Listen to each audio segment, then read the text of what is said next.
ایسی مجلس میں سب سے پہلے لیے چلتا ہوں جو مسجد نبوی کے صحن میں انعقاد پذیر ہوتی ہے۔ صحابہ بیٹھے ہیں کہ آقا کریم علیہ السلام تشریف لے آئے،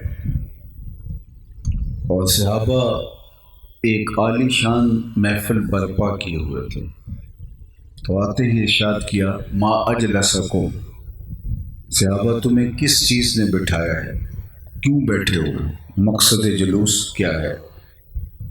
تو انہوں نے جو جواب دیا وہ سنیے۔ جلسنا نذکر اللہ ونحمدہ علی ما ہدانا لدینہ ومن علینا بک، ہم اس لیے بیٹھے ہیں کہ ہم اللہ کی حمد بیان کر رہے ہیں، اس کا شکریہ ادا کر رہے ہیں اس بات پر کہ اس نے ہمیں ہدایت دین عطا کی ہے اور آپ کی صورت میں ہمارے اوپر انعام فرمایا ہے۔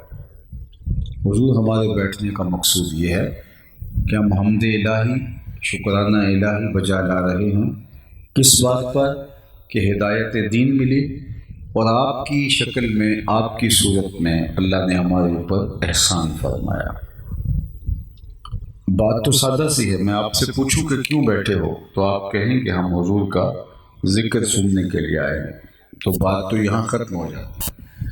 لیکن حضور علیہ السلام نے فرمایا کیا تم مجھے قسم دے سکتے ہو، حلف اٹھا سکتے ہو اس بات پر کہ تم اسی مقصد کے لیے بیٹھے ہو؟ تو صحابہ نے برجستہ کہا جی حضور، ہم اس پہ حلف دینے کو تیار ہیں۔ تو آقا کریم نے باقاعدہ ان سے حلف لیا، ان سے قسم اٹھوائی کہ ہمارے بیٹھنے کا کوئی اور مقصد نہیں، ہم اللہ کی حمد بول رہے ہیں، اس کا شکرانہ ادا کر رہے ہیں اس بات پر کہ اس نے ہمیں ہدایت اسلام دی اور آپ کی شکل میں ہمارے اوپر احسان فرمایا۔ جب صحابہ قسم دے چکے تو وہ حیرت زدہ تھے کہ یہ عمومی طور پہ قسم کا موقع نہیں ہوتا اور حضور نے ہم سے قسم لی ہے، تو آقا کریم نے بھی ان کی حیرت کو محسوس کیا، بلکہ حضور ان سے قسم بھی حیرت پیدا کرنے کے لیے ہی لی تھی، اور جب ان کی حیرت، ان کا استعجاب نقطہ کمال کو پہنچا تو فرمایا میں تم سے کسی تہمت کی بنیاد پہ قسم نہیں دی، تمہارے قول کی صداقت پر مجھے کوئی شک نہیں تھا کہ میں نے قسم سے تصدیق چاہی ہو، بلکہ ماجرا کچھ اور تھا، اور وہ یہ کہ تم یہاں بیٹھے تھے مجلس بپا کیے ہوئے اور میں حجرے میں تھا، اتانی جبریل علیہ السلام، میرے پاس جبریل امین حاضر خدمت ہوئے ہیں، فاخبرنی ان اللہ یباہی بکم الملائکہ، انہوں نے مجھے خبر دی ہے محبوب آپ کے غلاموں کے اس عمل پر اللہ فرشتوں میں ناز کر رہا ہے۔ وہ کون سا عمل تھا جس پہ رب ہو کے ناز کر رہا ہے؟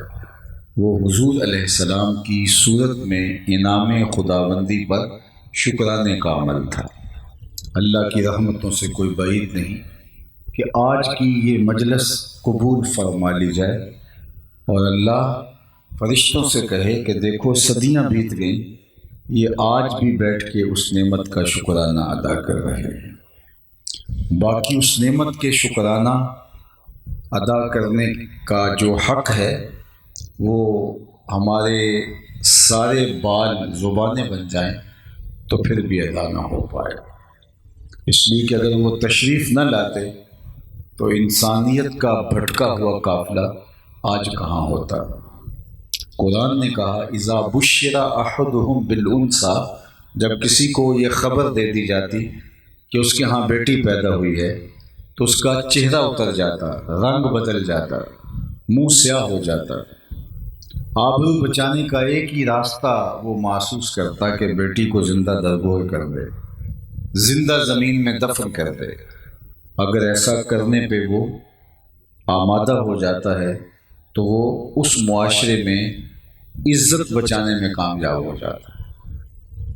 مجھے بتائیے کہ جس معاشرے میں بیٹیوں کو زندہ درگور کرنے کے بعد، زندہ دفن کرنے کے بعد باپ فخر سے سر اٹھا کے چلتا ہے اور معاشرہ بھی اس عملے کبھی پر اس دردناک عمل پر بھی داد دیتا ہے اور واہ واہ کے ڈونگرے برساتا ہے، تو آپ اندازہ کر سکتے ہیں کہ وہ معاشرہ کتنا سفاک تھا، کتنا جاہل تھا، کتنا سنگ دل تھا کہ بیٹیوں کو زندہ درگور کر کے باپ سینہ چوڑا کر کے چلتا ہے اور معاشرہ آگے اس کو اپنی باہوں میں سمیٹتا ہے کہ تو نے اپنی عزت بچا لی ہے، اپنی آبرو بچا لی ہے۔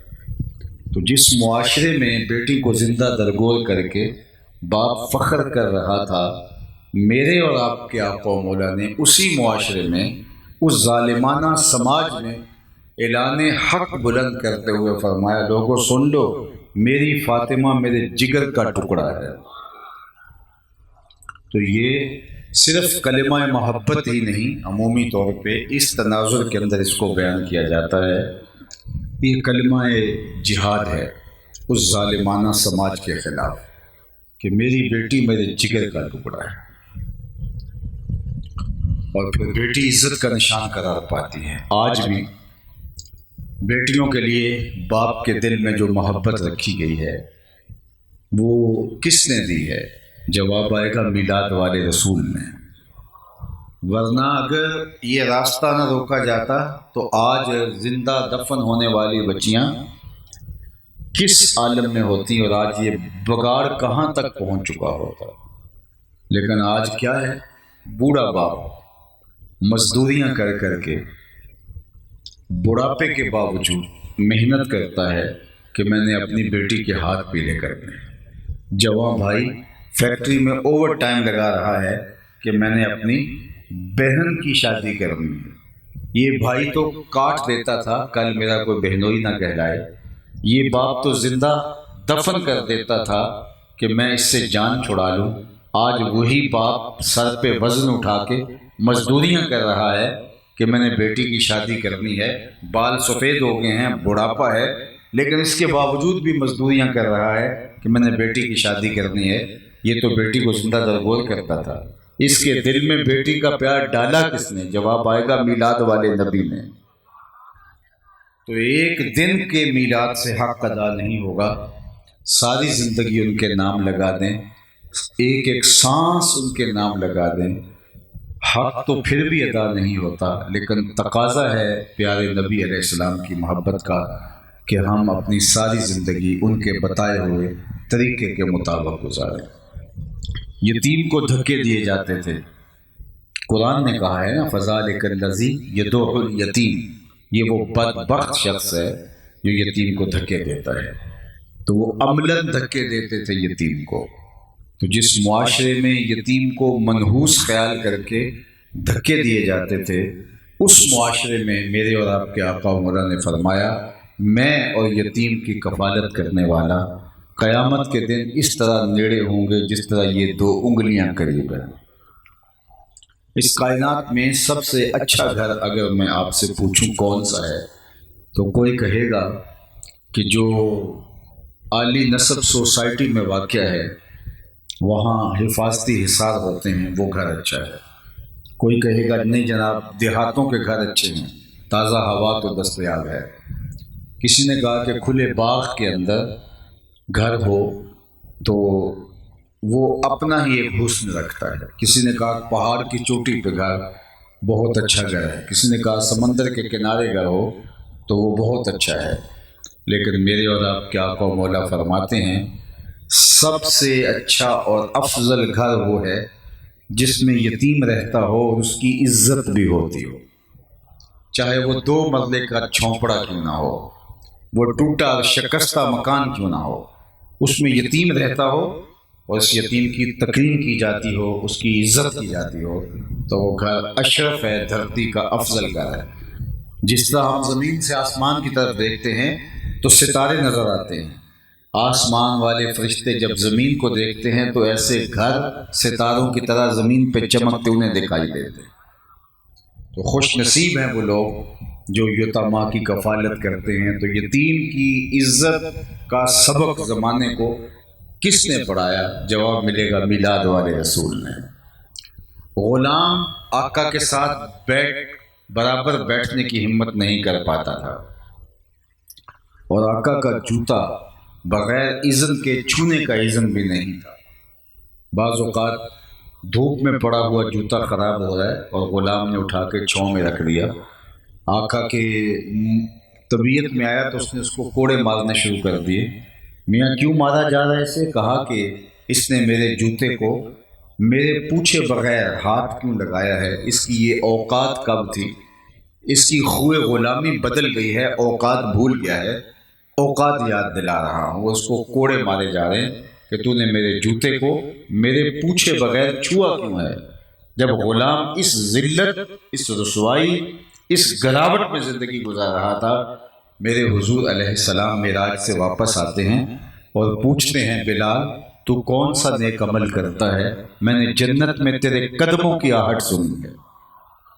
کیا خیال ہے، اسے ایک جملے نے دور غلامی کی ساری تھکن اتار نہیں دی ہوگی اور بلال فرش سے اٹھ کے آسمانوں پہ نہیں پہنچ گیا ہوگا۔ تو یہ عروج، یہ باغپن حضرت انسان کو کس نے دیا؟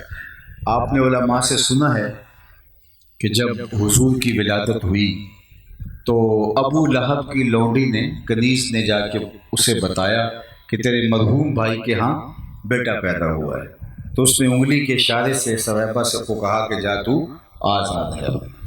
پھر اس کا فائدہ ہوا، وہ ایک عنوان آپ علماء سے بارہا سن چکے ہیں، لیکن میں جس پہلو کی طرف اشارہ کرنا چاہتا ہوں وہ یہ ہے کہ اللہ کے محبوب نے صحن کائنات میں قدم رکھا، غلامی کی زنجیریں ٹوٹنے لگی، اور پھر اتنے طریقے دیے غلام کو آزاد کرنے کے۔ قسم توڑ بیٹھو تو غلام آزاد کرو، روزہ توڑ بیٹھو تو غلام آزاد کرو، کفارہ قتل میں غلام آزاد کرو، کفارہ زہار میں غلام آزاد کرو، یعنی کتنی چیزیں ہیں غلام آزاد کرنے کی ترغیب کے لیے۔ پھر ویسے حکم دیا، اس دور کی مہنگی ترین ثقافت غلام کو آزاد کرنا تھا، لیکن حضور کی ترغیب سے صحابہ غلام آزاد کیا کرتے تھے۔ حضرت عثمان غنی کی عادت تھی ہر جمعہ المبارک کو جب نماز جمعہ پڑھنے جاتے تو ایک غلام آزاد کر کے جاتے۔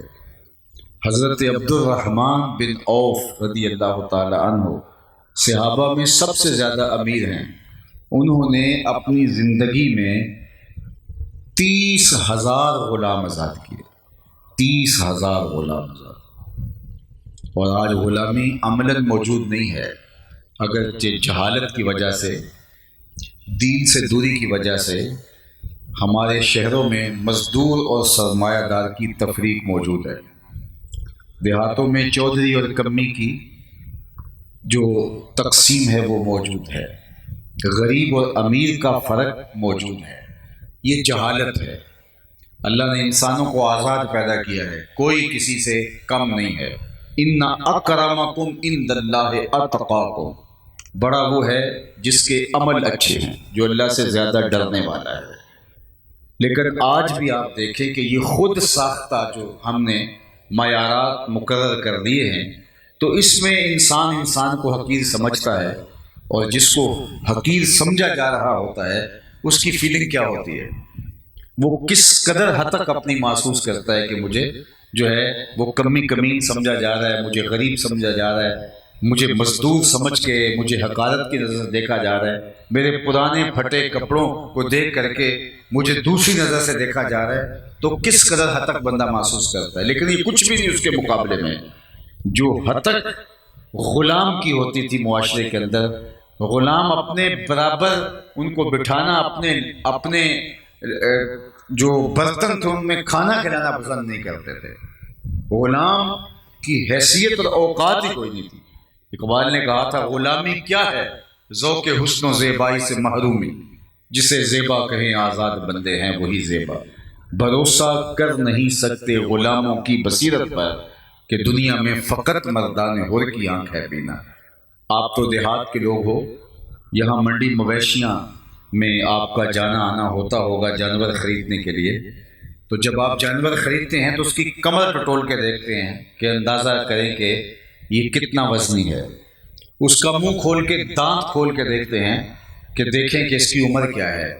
جب انسانوں کی منڈیاں لگتی تھی، غلام بکتے تھے، تو ان کی گردنوں کے اوپر بوجھ ڈال کر کے ان کو چلا کے دیکھا جاتا تھا کہ دیکھیں یہ کتنا بوجھ اٹھا سکتا ہے، اس حساب سے بولی دے۔ اور غلام ایسے کھڑے ہوتے تھے اور بولیاں دی جاتی تھی، اور آقا کہتا تھا یہ اتنے کا، یہ اتنے کا۔ ذرا تصور کیجئے کہ انسان کی کتنی تصویریں ہوتی تھی۔ اور میرے حضور علیہ الصلوۃ والسلام نے امتیاز بندہ و آقا مٹا ڈالا، غلام اور آقا کی تمیز ختم کر ڈالے۔ اللہ اکبر۔ فتح مکہ کے دن جو تاریخ اسلام کا روشن ترین دن ہے، حضور علیہ السلام جس سواری سے فاتح بن کر سواری پر بیٹھ کے مکے میں داخل ہوئے، حضور کے پیچھے ایک بچہ بیٹھا ہوا تھا جو خوشی سے اچھلنا چاہ رہا تھا۔ حضور اس کو روکتے تھے۔ وہ کون تھا؟ اس اہم تھے۔ حضور کا نواسا ہوگا؟ جواب نفی میں ہے۔ کسی انصاری سردار کا بیٹا ہوگا؟ جواب نفی میں ہے۔ وہ کون تھا؟ وہ حضرت زید بن حارثہ رضی اللہ تعالی عنہ جو غلام تھے، حضور نے آزاد کیے تھے، ان کا بیٹا اسامہ بن زید تھا۔ غلام زادہ حضور نے اس دن اپنی پشت پہ اپنی سواری کے پر اپنے پیچھے بٹھا کر کے اپنا ردیف بنا کے لوگوں کو یہ عملاً پیغام دیا کہ لوگوں محمد عربی انسانیت کو عزت دینے آ رہا ہے۔ تو اس لیے میں تو اس بات پہ حیرت زدہ ہوتا ہوں کہ ہمارے دیہاتوں شہروں میں ابھی یہ لڑائی ہے کہ جھنڈیاں لگانی چاہیے یا نہیں لگانی چاہیے، جھنڈے لگانے چاہیے یا نہیں لگانے چاہیے، چراغاں کرنا چاہیے یا نہیں کرنا چاہیے۔ اور میاں ہم اپنے بدن کی بوٹیاں بھی ان کی راہوں میں نچھاور کر دیں پھر بھی حق ادا نہ ہو۔ اور صرف مسلمان ہی، آپ لوگ ہی مرہون منت نہیں ہیں، آپ ہی بار احسان نہیں ہیں، آپ ہی ممنون احسان نہیں ہیں، بلکہ پوری انسانیت مقروض ہے آمنہ کے لال کی۔ تو یہ صرف آپ کو ہی میلاد نہیں منانا، پوری دنیا کو شکرانہ ادا کرنا چاہیے کہ انسانیت کو آزادی جو عطا کی، عزت دی، وقار کی مسند پہ بٹھایا، اور اس کو شخصی آزادی سے لے کر کے معاشرتی توہمات سے بچایا، تو وہ ہستی میلاد والے رسول محمد عربی ہیں صلی اللہ علیہ وآلہ وسلم۔ تو اس لیے میں سمجھتا ہوں کہ یہ اللہ کی وہ نعمت ہے جس پر ہمیں شکرانہ ادا کرنا چاہیے۔ ہم تو نماز پڑھ چکے ہیں، احباب نے نماز پڑھ لی ہے، پڑھ چکے ہیں۔ میں 10 منٹ اور آپ سے مخاطبت کر لیتا ہوں۔ تو دوسری بات یہ ہے کہ اگر کوئی جھنڈیاں لگاتا ہے یا نہیں لگاتا، چراغاں کرتا ہے یا نہیں کرتا، اس سے کوئی فرق نہیں پڑتا۔ یہ ہر شخص کی اپنی گنجائش، اپنا ذوق، اپنی کیفیت یا فرصت ہے۔ لیکن جو بات کرنے کی ہے، جس کو ہر ایک شخص کو کرنا چاہیے، وہ حضور علیہ الصلوۃ والسلام کی سیرت کو اپنانا ہے۔ جس پیارے آقا نے ہمارے لیے ایک نظام عمل عطا کیا اور خود عمل کر کے اس پہ اسوہ کاملہ بنے، ان کے بتائے ہوئے طریقے کے مطابق ہمیں چلنا ہوگا۔ اور اللہ کے محبوب کا حکم تو بڑی بات ہے، محبوب کی چاہت کو بھی محب محسوس کرتا ہے۔ محبوب چاہ کیا رہا ہے، محبوب کی منشا کیا ہے۔ مدینہ المنورہ کی گلی سے حضور علیہ السلام گزر رہے تھے تو ایک ایسا مکان بن رہا تھا جو طرز تعمیر حضور کو پسند نہیں تھی۔ روک کے پوچھا کہ یہ کس کا ہے؟ کہا فلاں انصاری صحابی کا۔ تو حضور گزر گئے۔ کسی نے جا کے اسے بتایا کہ حضور علیہ السلام گزرے تھے، تیرا مکان دیکھا تھا، چہرے پہ پسندیدگی کے آثار ہم نے نہیں دیکھے، شاید پسند نہیں آیا۔ اس نے کدال پکڑا اور مکان کو زمین بوس کر دیا۔ 2-4 دن کے بعد اللہ کے محبوب کا دوبارہ وہاں سے گزر ہوا تو ملبے کا ڈھیر پڑا ہوا تھا۔ فرمایا اس شخص کو بلاؤ۔ بلایا گیا۔ کہا میں کچھ دن پہلے گزرا تھا، تیرا مکان دیکھا تھا، آج یہ کیا دیکھ رہا ہوں؟ ملبے کا ڈھیر ہے۔ عرض کی حضور میں نے گرا دیا۔ فرمایا کیوں؟ عرض کی سنا تھا آپ کو پسند نہیں، سنا تھا آپ کو پسند نہیں، میں سر سے لے کر پاؤں تک دیکھوں میرا کیا کیا حضور کو پسند نہیں، میں عقیقے سے لے کے ولیمے تک دیکھوں میرا کیا کیا حضور کو پسند نہیں۔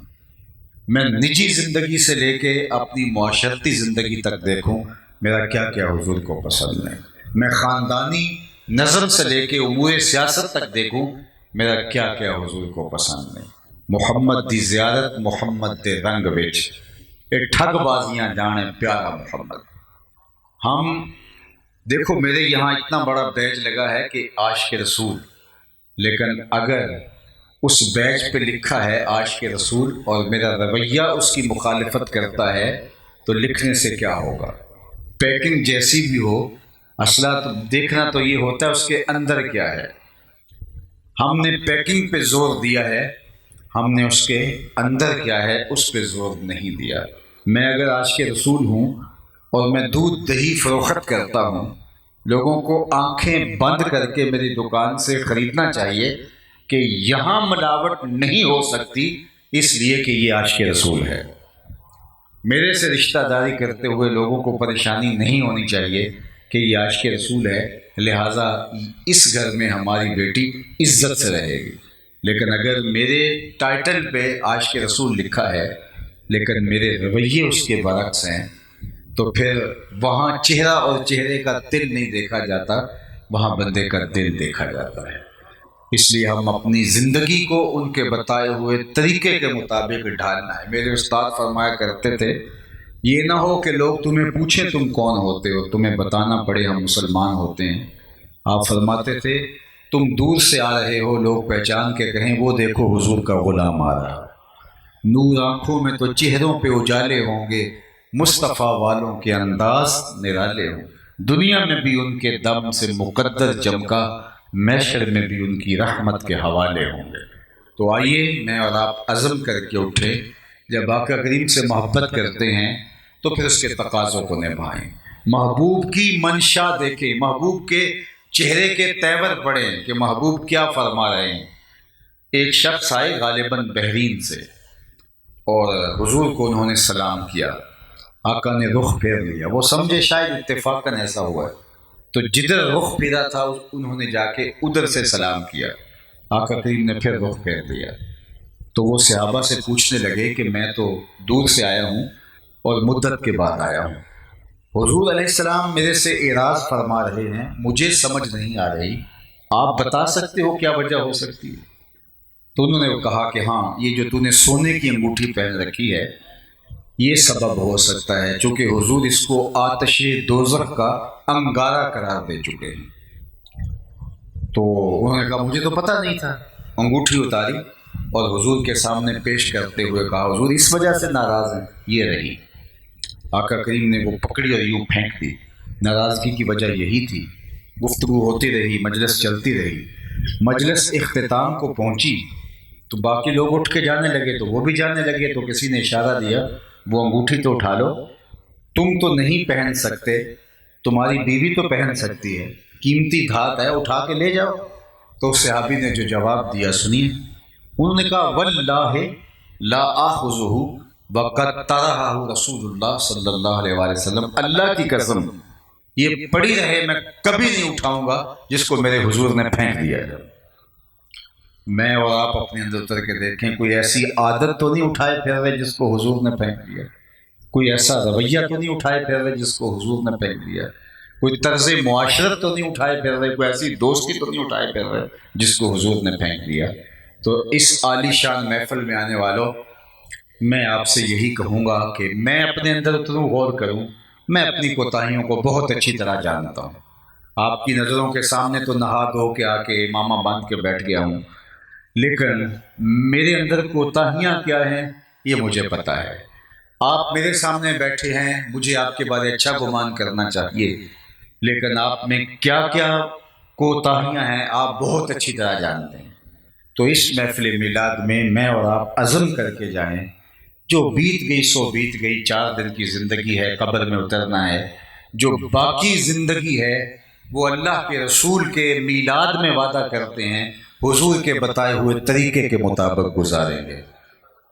اور اگر اس پہ عمل ہو جاتا ہے تو میں سمجھتا ہوں کہ آج کا میرا اور آنا کامیاب اور بامراد ہوا۔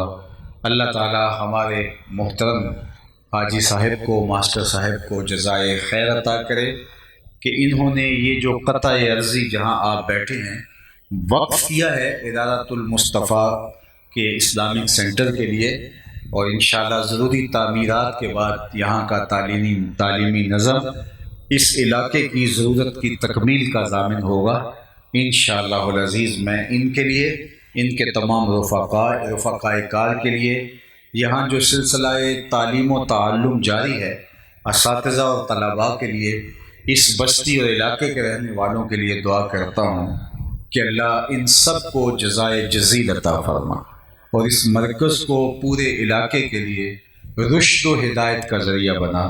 وصلی اللہ تعالی علی النبی الامین وآلہ وصحبہ اجمعین۔ اللہم صلی علی سیدنا و مولانا محمد معدن الجود والکرم۔ اللہ اٹھے ہوئے ہاتھ کبھی بھی خالی نہ موڑنا، پھیلی ہوئی جولیاں رحمتوں سے بھر دینا، اور بخت کی بہاریں نصیب فرمانا۔ جئیں تو تیرے لیے، مریں تو تیرے دین کے لیے، اور زندگی کی آخری ہچکی تک تیرے رسول کے وفادار رہیں۔ وصلی اللہ تعالی علی